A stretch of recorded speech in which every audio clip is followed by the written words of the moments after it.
इकाई 7 हार की जीत। कहानी।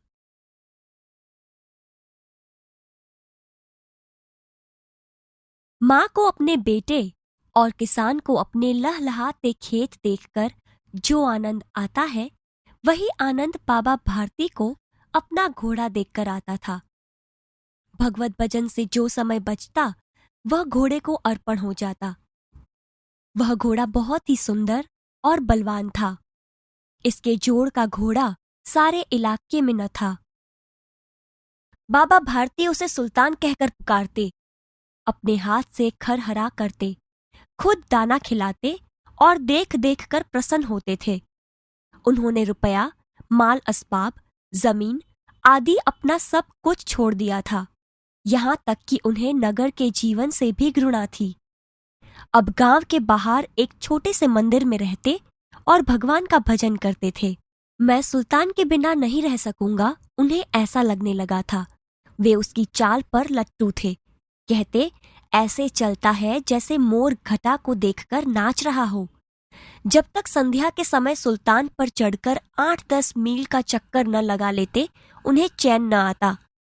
खड़क सिंह उस इलाके का कुख्यात डाकू था। लोग उसका नाम सुनकर कांपते थे। होते होते सुल्तान की कीर्ति उसके कानों तक भी पहुंची। उसका हृदय उसे देखने के लिए अधीर हो उठा। वह एक दिन दोपहर के समय बाबा भारती के पास पहुंचा और नमस्कार करके बैठ गया। बाबा भारती ने पूछा, खड़क सिंह, क्या हाल है? खड़क सिंह ने सिर झुकाकर उत्तर दिया, आपकी दया है। कहो, इधर कैसे आ गए? सुल्तान की चाह खींच लाई। विचित्र जानवर है, देखोगे तो प्रसन्न हो जाओगे। मैंने भी बड़ी प्रशंसा सुनी है। उसकी चाल तुम्हारा मन मोह लेगी। कहते हैं देखने में भी बड़ा सुंदर है। क्या कहना, जो उसे एक बार देख लेता है, उसके हृदय पर उसकी छवि अंकित हो जाती है। बहुत दिनों से अभिलाषा थी, आज उपस्थित हो सका हूं। बाबा भारती और खड़क सिंह अस्तबल में पहुंचे। बाबा ने घोड़ा दिखाया घमंड से। खड़क सिंह ने घोड़ा देखा आश्चर्य से। उसने सहस्त्रों घोड़े देखे थे, परंतु ऐसा बांका घोड़ा उसकी आंखों से कभी न गुजरा था। सोचने लगा, भाग्य की बात है, ऐसा घोड़ा खड़क सिंह के पास होना चाहिए था। इस साधु को ऐसी चीजों से क्या लाभ?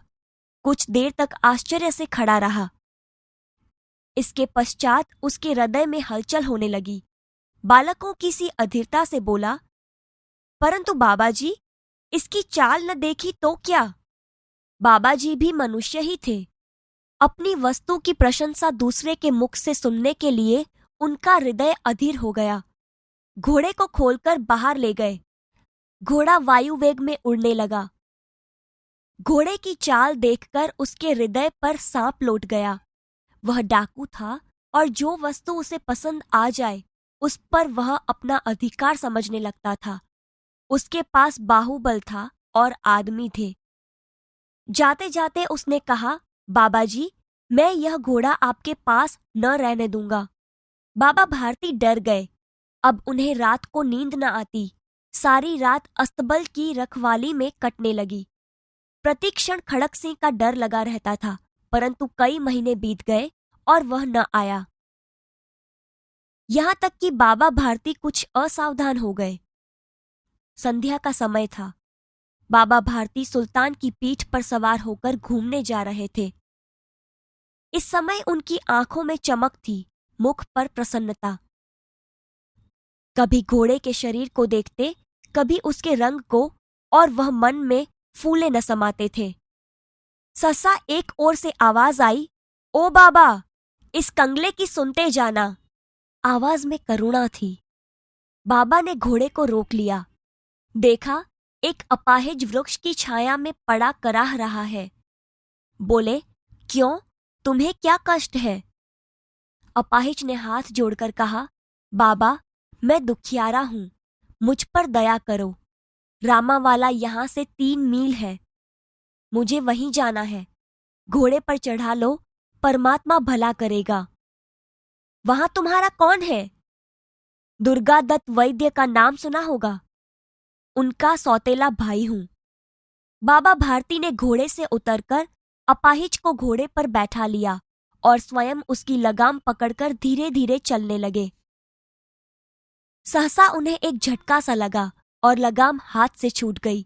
उनके आश्चर्य का ठिकाना न रहा जब उन्होंने देखा कि अपाहिज घोड़े की पीठ पर तनकर बैठा है और घोड़े को दौड़ाए लिए जा रहा है।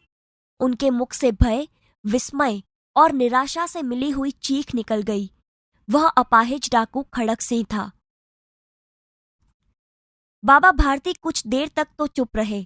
इसके पश्चात कुछ निश्चय कर पूरे बल से चिल्लाकर बोले, जरा ठहर जाओ। खड़क सिंह ने आवाज सुनकर घोड़ा रोक लिया। उसकी गर्दन पर प्यार से हाथ फेरते हुए कहा, बाबा जी, यह घोड़ा अब न दूंगा, मगर एक बात सुनते जाओ। खड़क सिंह ठहर गया।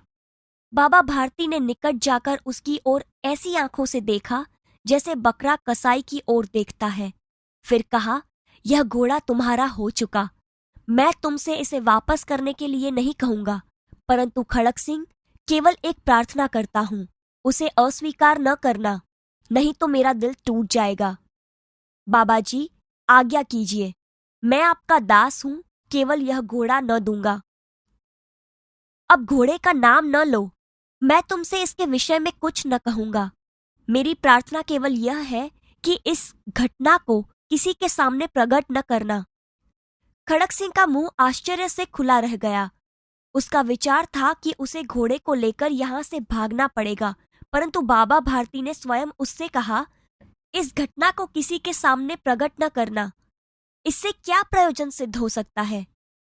खड़क सिंह ने बहुत सोचा, बहुत सिर मारा, परंतु कुछ समझ न सका। हार कर उसने अपनी आंखें बाबा भारती के चेहरे पर गड़ा दी और पूछा, बाबा जी, इसमें आपको क्या डर है? सुनकर बाबा भारती ने उत्तर दिया, लोगों को अगर इस घटना का पता लग गया तो वे किसी गरीब का विश्वास न करेंगे।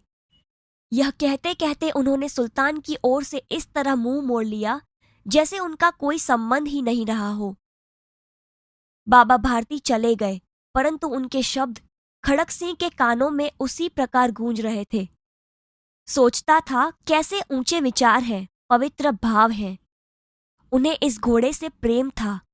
इसे देखकर उनका मुख फूल की नाई खिल जाता था। कहते थे, इसके बिना मैं न रह सकूंगा। इसकी रखवाली में वे कई रात सोए नहीं। भजन भक्ति न कर रखवाली करते रहे, परंतु आज उनके मुख पर दुख की रेखा तक दिखाई न पड़ती थी। उन्हें केवल यह ख्याल था कि कहीं लोग गरीबों पर विश्वास करना न छोड़ दें। ऐसा मनुष्य मनुष्य नहीं, देवता है। रात्रि के अंधकार में खड़क सिंह बाबा भारती के मंदिर में पहुंचा। चारों ओर सन्नाटा था। आकाश में तारे टिमटिमा रहे थे। थोड़ी दूर पर गांवों के कुत्ते भौंक रहे थे। मंदिर के अंदर कोई शब्द सुनाई न देता था। खड़क सिंह सुल्तान के बाग पकड़े हुए था। वह धीरे धीरे अस्तबल के फाटक पर पहुंचा। फाटक खुला पड़ा था। किसी समय वहां बाबा भारती स्वयं लाठी लेकर पहरा देते थे, परंतु आज उन्हें किसी चोरी, किसी डाके का भय न था। खड़क सिंह ने आगे बढ़कर सुल्तान को उसके स्थान पर बांध दिया और बाहर निकलकर सावधानी से फाटक बंद कर दिया। इस समय उसके आंखों में नेकी के आंसू थे। रात्रि का तीसरा पहर बीत चुका था। चौथा पहर आरंभ होते ही बाबा भारती ने अपनी कुटिया से बाहर निकल ठंडे जल से स्नान किया। उसके पश्चात इस प्रकार जैसे कोई स्वप्न में चल रहा हो, उनके पांव अस्तबल की ओर बढ़े, परंतु फाटक पर पहुंचकर उनको अपनी भूल प्रतीत हुई। साथ ही घोर निराशा ने पांवों को मन भरका बना दिया। वे वहीं रुक गए। घोड़े ने अपने स्वामी के पांवों की चाप को पहचान लिया और जोर से हिनहिनाया।